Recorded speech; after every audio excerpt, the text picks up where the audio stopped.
And when I got here, we actually didn't start off in these barracks. I'm going to make a trip around the fort and see if I can find the original barracks that we started out in. And here's the trail leading up to the barracks. I mean, look at this. This sidewalk is completely overrun with sand, and you know, it's nothing short of impassable from the sidewalks. I mean, the ice plant's totally overgrown it. I gotta watch my step here. I'm gonna break my leg.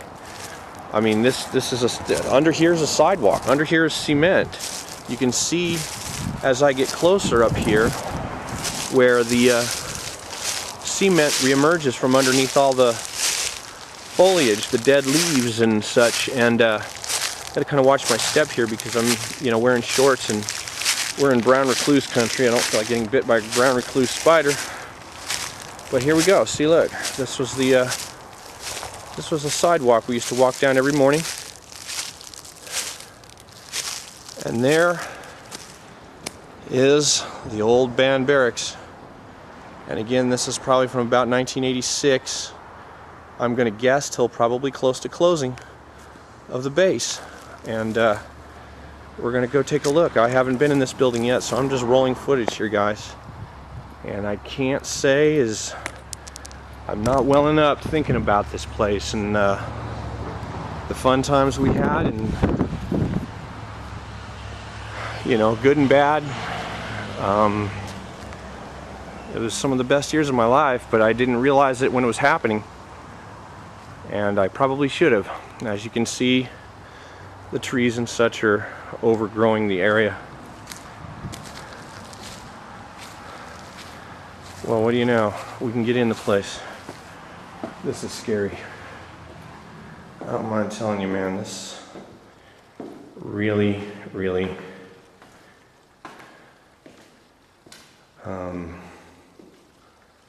good Lord. As far as you can look down the hall, it's just empty rooms. This really wasn't our floor. I forget who occupied the first floor. Look at that. A chair is still here from all these years. I can't make out what's in that room there. But I do know where my rooms were. And they were up on the 3rd floor. So let's see if we can get up there. I can tell you in all honesty, there were some good times in here. There were some crazy times in here. And I most definitely wouldn't. Look at this. See if I can get a picture of this. Keys and tags to the keys of the rooms. This is the 2nd floor. Similar dilapidated situation. Look at this. Some of the old furniture. Some of the old furniture from back in the day. Of course, there's bird and rat dung everywhere on the ground nowadays. Probably wouldn't be surprised if I found a snake or two somewhere in here, but oh, we got to go up one more level. Here we go. We're going up to level 3. This was the level that the band occupied. Okay, here we go. Skylight's still providing light in the stairwell. More furniture and things cleared out. But, you know, this is about par for the course. I'm going to shoot this room, even though I personally didn't stay in this room, because I'll get to those rooms in a minute. But this one actually looks to have fared pretty well. And it's very typical of the type of rooms that were here in the barracks. You know, so let's go, well here, let me go across here. This is why we loved Fort Ord so much. Because you name one other military post where you would get a room with a view like that. I mean, that's it. That's Monterey Bay. This is nothing short of absolutely prime real estate. And you can see, kind of, if the camera decides to focus, I'll try and zoom in, but off in the distance here, Some of the older DeVarty buildings, Division Artillery buildings, are being converted into university housing. Looks like that one's been done pretty good. So I would imagine eventually all of these barracks buildings will be refurbished and used by the university. In a way, I'm kind of glad I got to see them in this state. You know, I don't know why, because it is somewhat depressing, but you know, I probably wouldn't have this level of access if it had been converted. Look at this, an old locker. We used to have these lockers to keep our clothes in.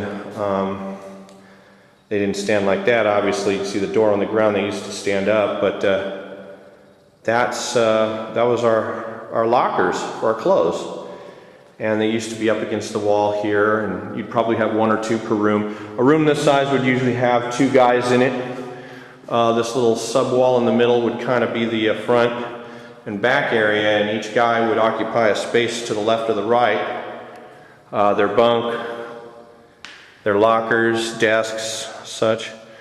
So as we go down the hall here, kind of feels a little bit like Alcatraz in a way, doesn't it? Okay, let's see. Well, here's one that even actually has curtains on it still. Now, if my NCO, Almo, would have to compare the rooms today, he probably would have gave me an okay. So you can actually still see buff marks on the floor, right? I don't know if it shows up on the camera, but you can actually still see buffing marks. I mean, we put a lot of wax on these floors. And even after 10 years, to a small extent, that linoleum still shines, buddy. That's mil spec right there. Let's see, this is room 310. I kind of vaguely remember being in this one, 311. I was definitely on this side, and they were all pretty much the same. There's not much difference. But I will show you in a minute the prized possession room of this barracks building. Ronnie Crumley had the room originally when I came in, and it's all the way down this hall at the very end. And here's what one of the lockers looked like standing up. We'll take a look here. This is what you got. This is the locker you put your stuff in, man. You kept your stuff in, had locks on it. Huh. There's a newspaper here over on the ground. I wonder what the date is on it. It's it's 96, so this is after the base closed. I thought maybe it would be something around the age of the base. But anyway, let's